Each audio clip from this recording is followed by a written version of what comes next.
વર્ગની રીતની અંદર વલણ રેખાનું સમીકરણ છે આપણી પાસે yt કેપ. આ કેપ છે નિશાની કેપ તરીકેની જે આપણે દર્શાવીએ છીએ એટલા માટે કારણ કે આપણે વલણ રેખાનું જે સમીકરણ મેળવીએ છીએ એનાથી આપણને વલણનો અંદાજ મળે છે, એટલા માટે આપણે એને કેપ તરીકે દર્શાવીએ છીએ. અને એ અવલોકિત કિંમત નથી. અવલોકિત કિંમત હોય એની માટે સંકેત yt છે, બરાબર, પણ આ અંદાજિત કિંમત મળશે આપણને, એટલે એની માટે અવલોકિત કિંમતથી અલગ પાડવા માટે આપણે કેપની નિશાની દર્શાવીએ છીએ, એ જરૂરી છે. તો yt કેપ વલણની અંદાજિત કિંમત મળશે આપણને. yt કેપ બરાબર a પ્લસ bt, બરાબર. આ a અને b, આ a અને આ b, આ બે અચળાંકો છે સમીકરણમાં વપરાતા, અને આની આપણે ગણતરી કરીએ છીએ મેળવવા માટે. અને એ ગણતરી દ્વારા આપણને જે સમીકરણ મળે છે એને શ્રેષ્ઠ સુરેખ સમીકરણ તરીકે ઓળખવામાં આવે છે.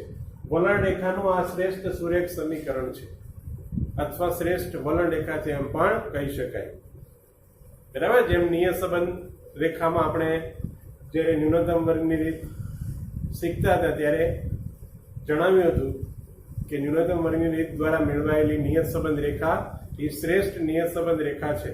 તો અહીંયા પણ આ શ્રેષ્ઠ સુરેખ સમીકરણ તરીકે એને ઓળખવામાં આવે છે. હવે એની અંદર સૌથી પહેલા તો આપણે બી મેળવવા માટે શું કરવાનું આવે, તો બી બરાબર n ગુણ્યા સિગ્મા yt, n ગુણ્યા સિગ્મા yt. yt એટલે આપેલી કિંમતો y અને t એટલે સમયની જે કિંમતો છે એ સમય એ પણ આપણી માટે એક ચલ છે. સમય t આપણી માટે અત્યારે નિરપેક્ષ ચલ તરીકેનું કામ કરે છે, અને આપણો જે yt ચલ છે, જે ચલની કિંમતો આપણી પાસે જે અવલોકનો આપેલા છે એ અવલોકનો આપણી માટે સાપેક્ષ ચલ છે. હવે t તમને સમય વર્ષમાં આપ્યો હોય, મહિનામાં આપ્યો હોય કે દિવસમાં આપ્યો હોય, બરાબર, એને આપણે t જ્યારે દર્શાવતા હોઈએ, ગણતરી કરતા હોઈએ ત્યારે એને આપણે 1 થી 2, 3, 4, 5 એમ ક્રમ મુજબ એને નંબર આપીએ છીએ, એટલે t આપણી માટે નિરપેક્ષ ચલ બને છે. તો y અને t એટલે સાપેક્ષ ચલ અને નિરપેક્ષ ચલનો ગુણાકાર કરીને એનો સરવાળો કરીએ તો આપણને સિગ્મા yt મળે. ફરીથી એકવાર, નિરપેક્ષ ચલ t ની કિંમત ગુણ્યા સાપેક્ષ ચલ y ની કિંમત, બંનેનો ગુણાકાર કરવાનો. જેટલા પણ પ્રાપ્તાંકો આપ્યા હોય બધાનો ગુણાકાર થાય, અને એ બધાનો સરવાળો કરીએ ત્યારે આપણને મળે સિગ્મા yt. અને n એટલે અવલોકનોની સંખ્યા. તમને કેટલા વર્ષની માહિતી આપેલી છે પ્રશ્નમાં? 5 વર્ષની માહિતી આપી હોય તો n બરાબર 5 કહેવાશે. તમને 7 વર્ષની માહિતી આપી હોય તો n બરાબર 7 કહેવાશે, અને 10 વર્ષની માહિતી આપી હોય તો n બરાબર 10 કહેવાય, બરાબર. તો એ બંનેનો ગુણાકાર થશે. માઇનસ સિગ્મા ટી અને સિગ્મા y. સિગ્મા ટી એટલે આપણે ટી નિરપેક્ષ ચલ જે દર્શાવ્યો છે એમાં 1, 2, 3, 4, 5, 6, 7, 8 જેટલા પણ વર્ષ આપ્યા છે એ બધા વર્ષ એ ટી માં જે નંબર આપ્યા છે એનો આપણે સરવાળો કરીશું, એટલે એ બને સિગ્મા ટી. અને સિગ્મા y એટલે સાપેક્ષ ચલનો સરવાળો, બરાબર. ટૂંકમાં આ બંને સરવાળા છે, નિરપેક્ષ ચલનો સરવાળો અને સાપેક્ષ ચલનો સરવાળો. ક્લિયર? નિરપેક્ષ ચલનો સરવાળો એટલે t નો સરવાળો સિગ્મા t, સાપેક્ષ ચલ y નો સરવાળો એટલે સિગ્મા y. છેદની અંદર લખ્યું છે n ગુણ્યા સિગ્મા t સ્ક્વેર. તો n એટલે અવલોકનોની જે વર્ષની માહિતી આપી છે, જેટલા વર્ષની એ વર્ષોની સંખ્યા. સિગ્મા ટી સ્ક્વેર એટલે નિરપેક્ષ ચલ જે છે t એનો આપણે પહેલા વર્ગ કરવાનો, બરાબર. t ની કિંમત 1 થી શરૂ થાય, તો 1, 2, 3, 4, 5 આ સમય t ની નિરપેક્ષ ચલની કિંમતો છે એનો વર્ગ કરવાનો, એટલે 1 નો વર્ગ 1, 2 નો વર્ગ 4, 3 નો વર્ગ 9.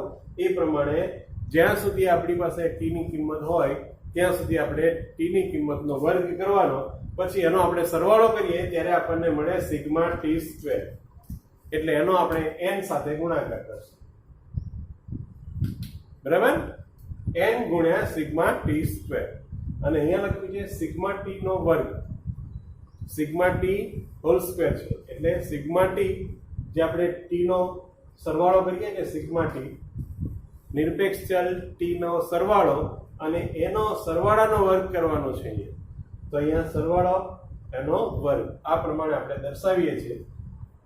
આની અંદર બધી કિંમતો મૂકીને આપણે ગણતરી કરતા જઈએ તો આપણને બી ની વેલ્યુ મળે છે. હવે બી ની વેલ્યુ મળ્યા પછી આપણે બીજો આપણો જે સુરેખ સમીકરણ છે વલણ રેખાનું, એમાં જે આપેલો અચળાંક છે એ એની કિંમત મેળવવા માટે સૂત્ર છે આપણી પાસે a બરાબર y બાર માઇનસ bt બાર. બરાબર? તો આપણે y બાર મેળવવાનો છે અને t બાર મેળવવાનો છે. તો y બાર નું સૂત્ર અને t બાર નું સૂત્ર પણ આપણે નોંધ કરી દઈએ એટલે આપણને ખ્યાલ આવી જાય કે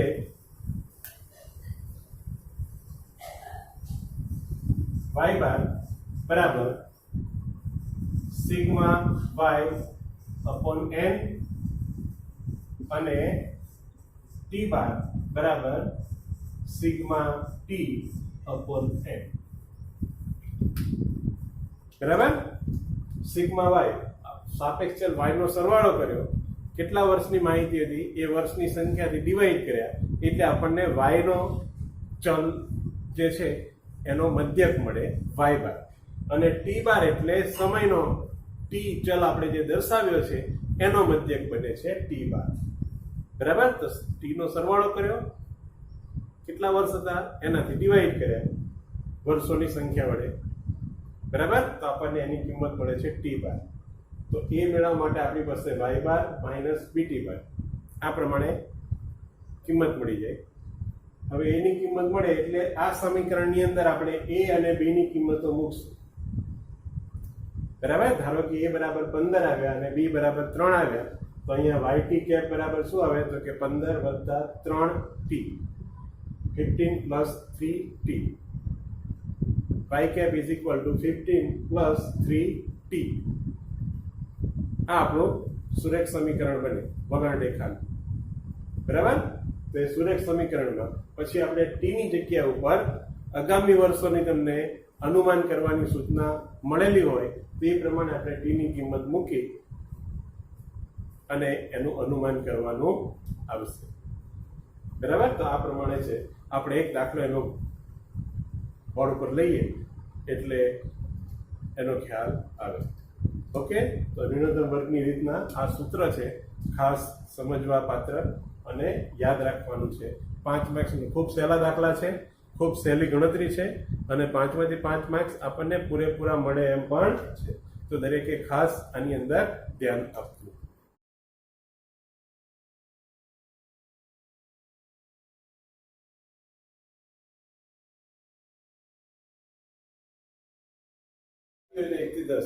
હવે અહીંયા વર્ષ આપ્યું છે, કદાચ વર્ષ બે ભાગમાં આવતું હોય, જેમ કે અહીંયા 2012 એક જ આપ્યું છે પણ ક્યારેક વર્ષના બે હિસ્સાઓ હોય તો 2012-13, 2013-14, 2014-15, 2015-16 એ પ્રમાણે હોય. તો એ પ્રમાણે હોય તો પણ અહીંયા આપણે ટી તરીકે આપણે જે ચલ બનાવીએ છીએ એમાં 1 થી શરૂ કરીને કિંમતો આપવાની રહેશે. કદાચ સમયગાળામાં તમને સમય માટે તમને મહિનાનું નામ આપ્યું હોય, જાન્યુઆરી, ફેબ્રુઆરી, માર્ચ, એપ્રિલ, અથવા ગુજરાતી મહિના આપ્યા હોય કારતક, માગસર, પોષ, મહા. બરોબર? અથવા તો દિવસના નામ આપ્યા હોય, સોમવાર, મંગળવાર, બુધવાર, ગુરુવાર. તો પણ અહીંયા આપણે જ્યારે દાખલાની ગણતરી કરશું ત્યારે આપણે અહીંયા ટી તરીકે 1, 2, 3, 4, 5 એમ જ નોંધવાના રહેશે. તો સૌથી પહેલું કામ આપણે અહીં કરવાનું છે, આપણને જરૂર પડશે એક ટી ની, એટલે આપણે ટી તરીકે એની નોંધ કરી લઈએ. તો ટી તરીકે આને આપણે નંબર આપીશું 1, આને 2, 2014 ને 3, 2015 ને 4, 2016 ને 5, 17 ને 6 અને 2018 ને છેલ્લે 7 નંબર આપીશું. બરાબર? હવે આપણને જરૂર પડે છે એ પદની અંદર આ નફો જે છે એ આપણી માટે આપણો y ચલ અથવા જેને આપણે yt તરીકે ઓળખીએ છીએ એ આપણો આ yt ચલ થયો. yt y અથવા yt.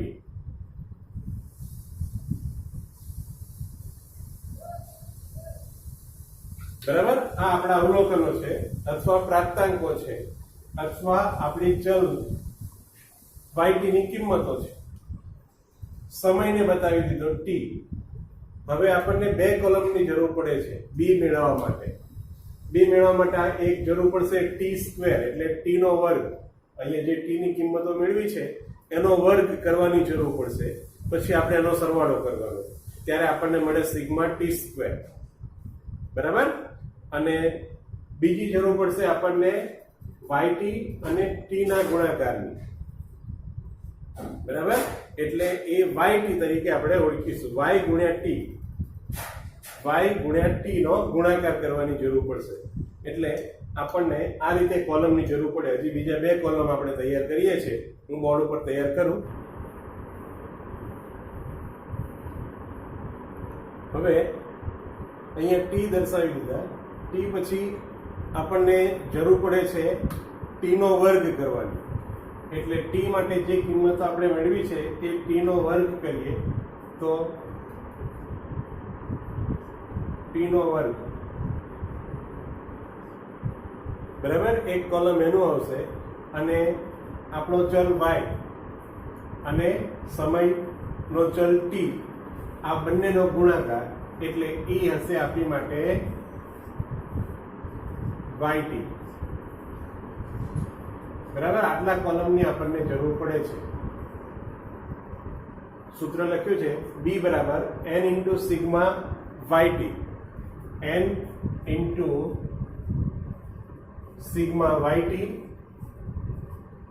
Minus sigma t into sigma y upon n into sigma t² minus sigma t whole square. બરાબર, આ પ્રમાણે સૂત્ર છે. તો આ સૂત્રની અંદર જેટલી વિગતની જરૂર પડે છે બધી વિગત આપણે અહીંયા કોલમ દ્વારા ઓળખતા જઈએ, શીખતા જઈએ. સૌથી પહેલા આપણે વાત કરીએ છીએ સિગ્મા t. સિગ્મા t એટલે t નો સરવાળો. એટલે આ જગ્યાએ આપણે t નો જ્યારે અહીંયા સરવાળો કરીએ ત્યારે આપણને મળશે અહીંયા સિગ્મા t. સિગ્મા t ની વેલ્યુ આવશે 1 થી 7 નો સરવાળો એટલે 3, 6, 10, 15, 21 અને 28. બરાબર, એ જ પ્રમાણે yt નો સરવાળો. તો આ કોલમનો આપણે સરવાળો કરીએ એ સરવાળો આપણને મળે છે 146.9.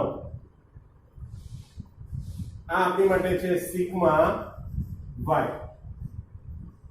Sigma y.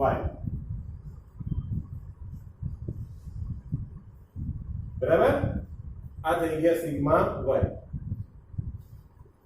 t નો વર્ગ કરવાનો છે એટલે 1 નો વર્ગ 1, 2 નો વર્ગ 4, 3 નો વર્ગ 9, 4 નો વર્ગ 16, 5 સ્ક્વેર 25, 6 સ્ક્વેર 36, then 7 સ્ક્વેર 49.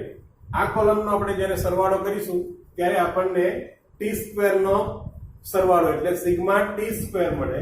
તો સિગ્મા t²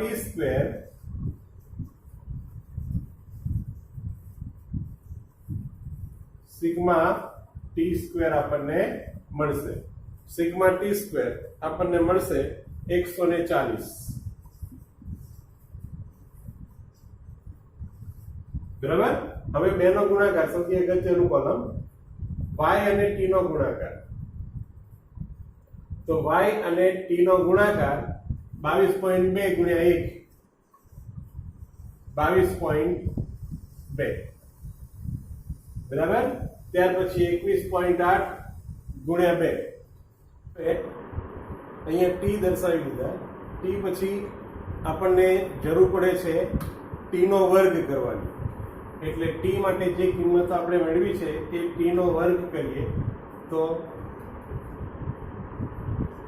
t નો વર્ગ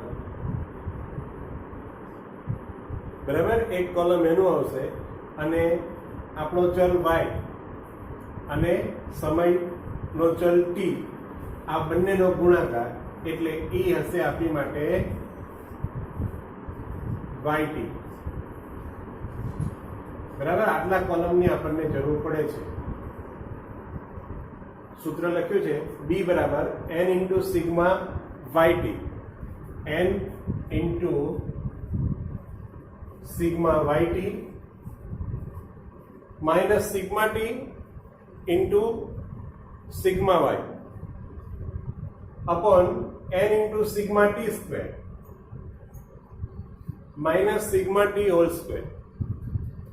બરાબર, આ પ્રમાણે સૂત્ર છે. તો આ સૂત્રની અંદર જેટલી વિગતની જરૂર પડે છે બધી વિગત આપણે અહીંયા કોલમ દ્વારા ઓળખતા જઈએ, શીખતા જઈએ. સૌથી પહેલા આપણે વાત કરીએ છીએ સિગ્મા ટી. સિગ્મા ટી એટલે ટી નો સરવાળો. એટલે આ જગ્યાએ આપણે ટી નો જ્યારે અહીંયા સરવાળો કરીએ ત્યારે આપણને મળશે અહીંયા સિગ્મા ટી. સિગ્મા ટી ની વેલ્યુ આવશે 1 થી 7 નો સરવાળો એટલે 3, 6, 10, 15, 21 અને 28. બરાબર, એ જ પ્રમાણે yt નો સરવાળો, તો આ કોલમનો આપણે સરવાળો કરીએ એ સરવાળો આપણને મળે છે 146.9.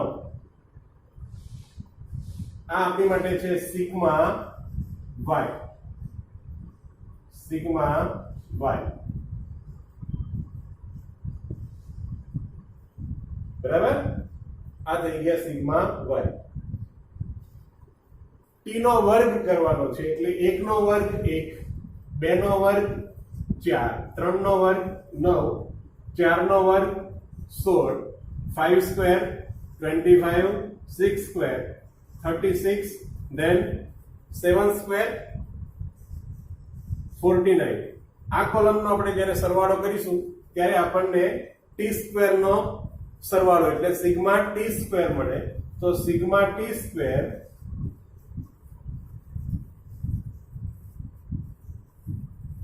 સિગ્મા ટી સ્ક્વેર આપણને મળશે. સિગ્મા ટી સ્ક્વેર આપણને મળશે 140. બરાબર, હવે બે નો ગુણાકાર, સૌથી અગત્યનું કોલમ y અને t નો ગુણાકાર. તો y અને t નો ગુણાકાર 22.2 ગુણ્યા 1, 22.2. બરાબર, ત્યાર પછી 21.8 ગુણ્યા 2,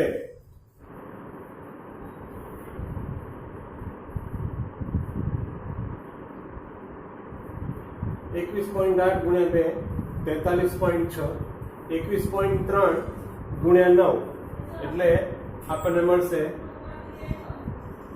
63.9, 20.9 ગુણ્યા 4 એટલે આપણને મળશે 83.6.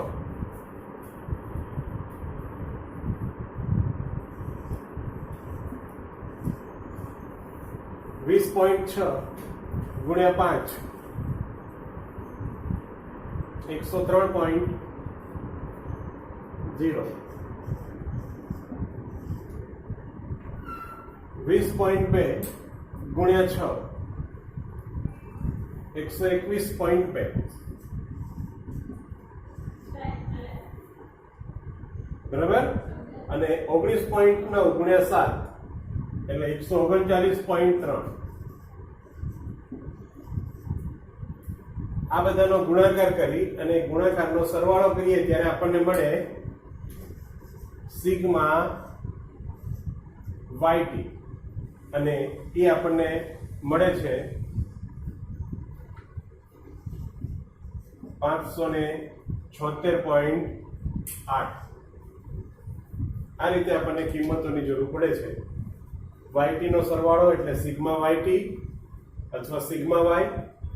ટી મેળવ્યા, ટી નો સરવાળો કર્યો તો સિગ્મા ટી, ત્યાર પછી ટી નો વર્ગ કર્યો અને વર્ગોનો સરવાળો કર્યો તો આપણને મળે છે સિગ્મા ટી સ્ક્વેર.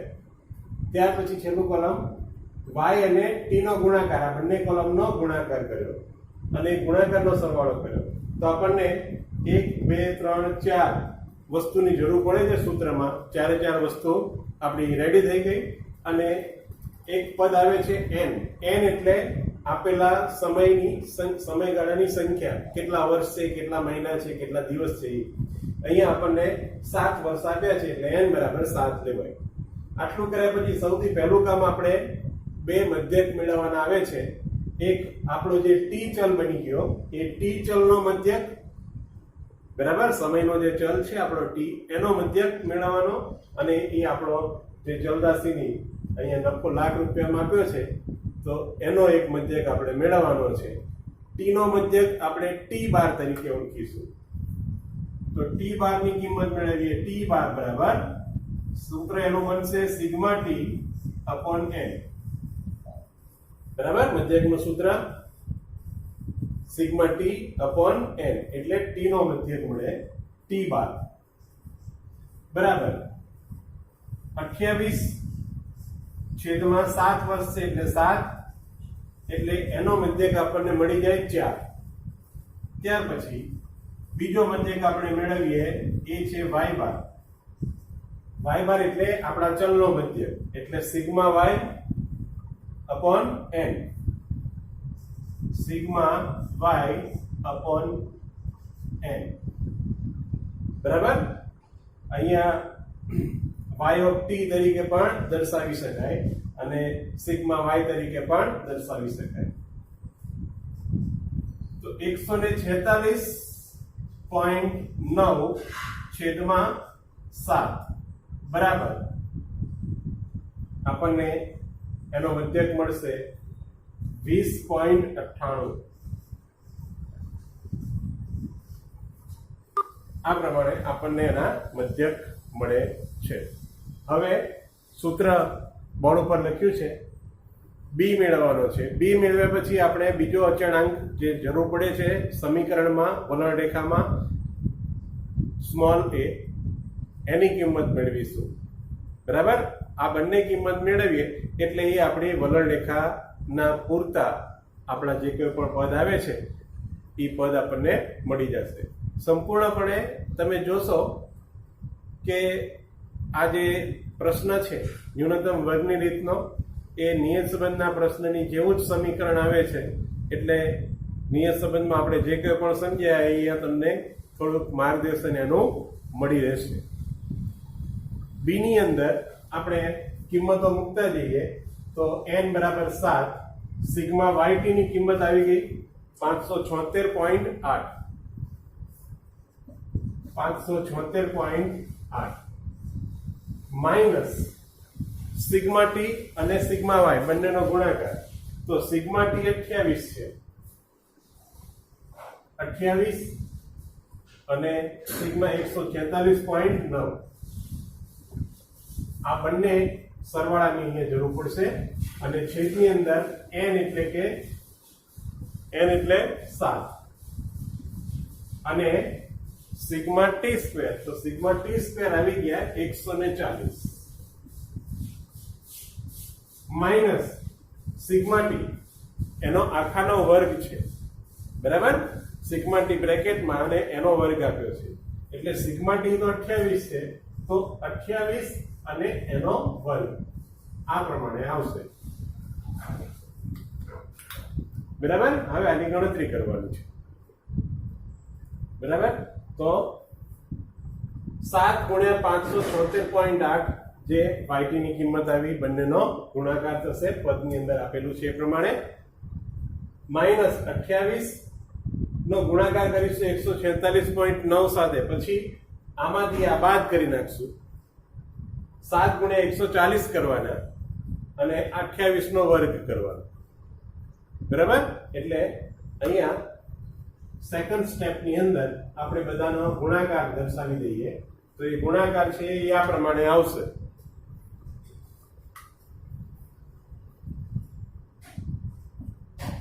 આ બંનેનો ગુણાકાર આવશે 4037.6 માઇનસ આ બંનેનો ગુણાકાર 28 ગુણ્યા 146.9 નો ગુણાકાર આવે 4113.2. ત્યાર પછી 7 ગુણ્યા 140 નો ગુણાકાર આવે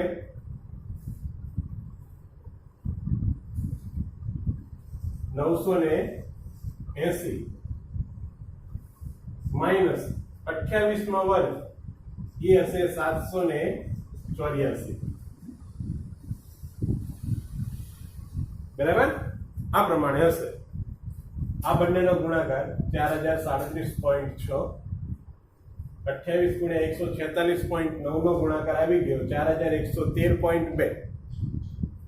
7 ગુણ્યા 140 કર્યા તો મળ્યા 980 માઇનસ 28 નો વર્ગ 28 ગુણ્યા 28 784. હવે સાદું રૂપ આપીએ તો આ કિંમતમાંથી આ કિંમત બાદ કરીએ.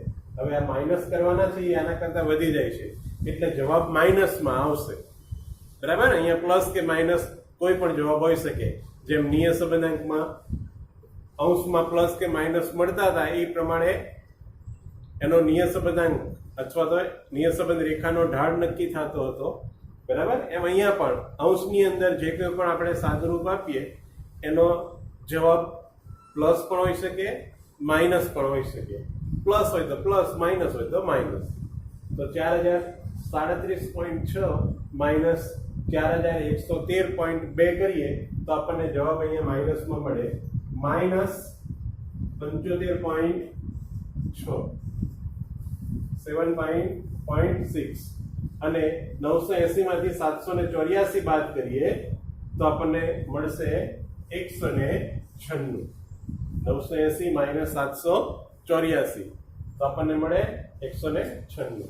હવે ડિવાઈડ કરી નાખીએ તો 75.6 upon 196 તો આપણને ફાઇનલ આન્સર મળે છે માઇનસ 0.385.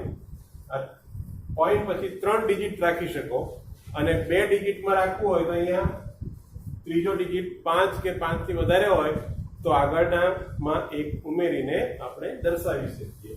એટલે અહીંયા માઇનસ 0.39. આ થઈ ગઈ આપણી માટે બી ની કિંમત. બી બરાબર.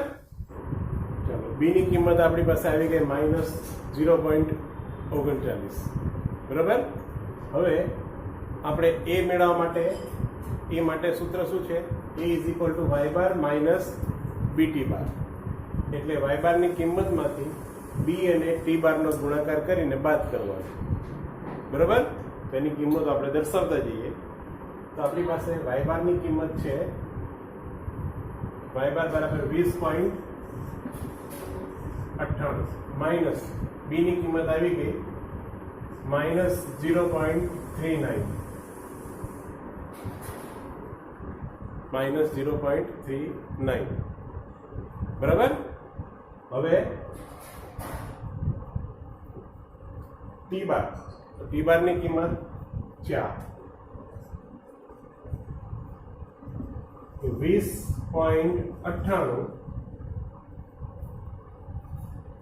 0.39 ગુણ્યા 4 કરવાના છે. 0.39 ગુણ્યા 4. હવે આ માઇનસ છે, આ બંનેનો ગુણાકાર માઇનસ થશે પણ અહીંયા બાર માઇનસ ની નિશાની છે એટલે માઇનસ ગુણ્યા માઇનસ એ પ્લસ થઈ જશે. એટલે આ બંનેનો ગુણાકાર અહીંયા પ્લસ થશે. સમજાયું દરેકને? બી ની કિંમત માઇનસ છે, ટી બાર સાથે ગુણાકાર કરીશું એટલે માઇનસ રહેશે પણ બાર માઇનસ ની નિશાની હોવાથી માઇનસ ગુણ્યા માઇનસ એટલે એ પ્લસ થઈ જશે. તો આ બંનેનો ગુણાકાર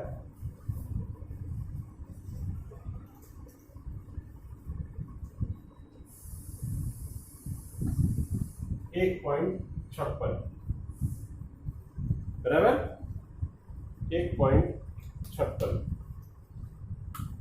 તો હવે 1.56 આની અંદર ઉમેરીએ તો આપણી પાસે કિંમત મળશે. બંનેનો સરવાળો કરી દઈએ તો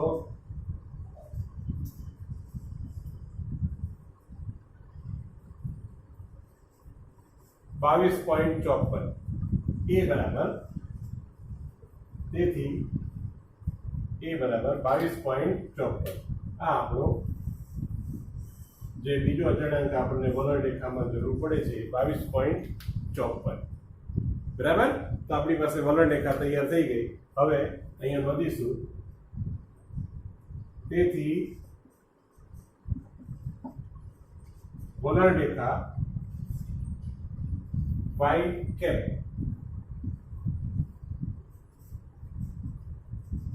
yt કેપ બરાબર a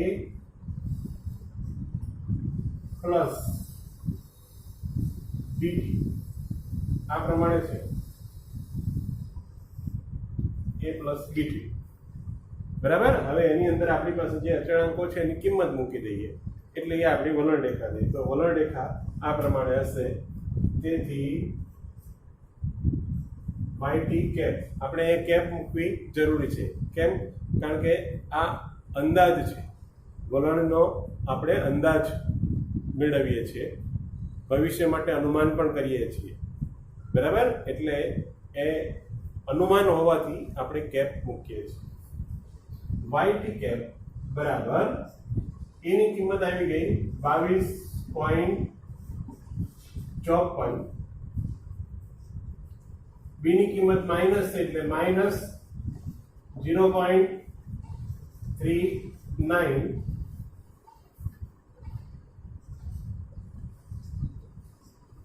મલ્ટીપ્લાય ટી. આ પ્રમાણે આપણને વલણ રેખા મળે છે. આ ન્યૂનતમ વર્ગની રીતે આપણી વલણ રેખા મળે. વર્ષ 2019 માટે ટી બરાબર 8 લેતા by 2019 is equal to, હવે આ સમીકરણમાં 22.54 માઇનસ 0.39 અને ટી ની જગ્યા ઉપર 8 લેવાની વાત છે તો ટી ની જગ્યા ઉપર આપણે અહીંયા 8 દર્શાવી દઈશું. હવે 22.54 માઇનસ 0.39 અને 8 નો ગુણાકાર 0.39 અને 8 નો ગુણાકાર એટલે 3.12. 9 ગુણ્યા 8 72 અને 3 ગુણ્યા 8 24. બરાબર. 24 ને 7 31 એટલે 3.12 આવશે. 3.12 તો 22.54 માંથી 3.12 આપણે બાદ કરીશું. 22.54 માંથી 3.12 આપણે બાદ કરીશું. 54 માંથી 12 ગયા એટલે એ થઈ ગયા 42 અને 3 જશે એટલે 19.42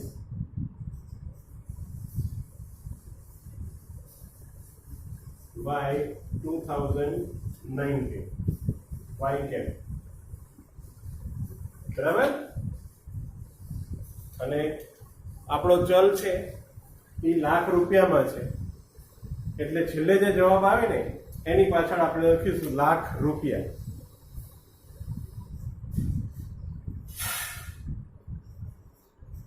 લાખ રૂપિયા. બરાબર. આ પ્રમાણે 2019 આટલો નફો થાય એટલો અંદાજ છે. 19.42 લાખ રૂપિયાનો નફો થાય એવો અંદાજ છે. બરાબર. આ થઈ ગયું અનુમાન. જેવું નિયમ. હવે આપણે અનુમાન મેળવીએ બીજા વર્ષ માટેનું. બરાબર. 2018 પછી આપણને 2 વર્ષના અનુમાન કીધા છે, 19 અને 20 માટે. 19 માટેનું આપણે અનુમાન મેળવી લીધું. હવે 2020 માટે તો અહીંયા નોંધ કરીએ છીએ. વર્ષ 2020 માટે ટી બરાબર 9 લેતા અહીંયા ટી બરાબર 9 લેવાનું. ફરીથી 2018 ને 7 નંબર આપ્યો ટી માટે, 2019 ને 8 નંબર આપ્યો અનુમાન મેળવવા માટે. ગણતરી થઈ ગઈ એની આપણે. અને 2020 માટે હવે ટી બરાબર 8 પછી 9 નંબર આપવો પડે. તો 2020 માટે ટી બરાબર 9 લેતા તો અહીંયા આપણે